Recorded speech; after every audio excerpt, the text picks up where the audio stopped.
Hello guys, welcome back my new video. আজকে আমি তোমাদের ঘরোয়া পদ্ধতিতে খুবই সহজে খিচুড়ি বানানোর রেসিপি শেয়ার করব। তো চলো শুরু করা যাক। প্রথমে 1 কাপ চাল এবং 1 কাপ পরিমাণ মুসুরের ডাল নিয়ে নিলাম। তারপর চাল ও ডাল ভালো করে ধুয়ে রেখে কড়াইতে তেল দিয়ে দেবো পরিমাণ মতন।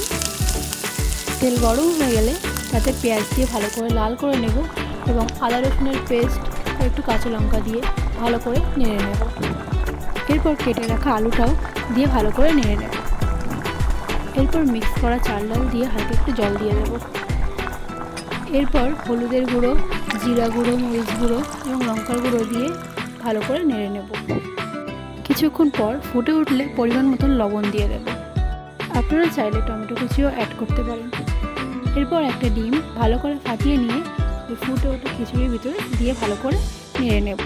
খিচুড়িটা প্রায় হয়ে যাওয়ার মতন হয়ে গেলে তখন তাতে সামান্য পরিমাণে চিনি দিয়ে দেব এবং নামানোর আগে উপর থেকে একটু ঘি দিয়ে দিলেই রেডি আমাদের ঘরোয়া পদ্ধতিতে সুস্বাদু খিচুড়ি।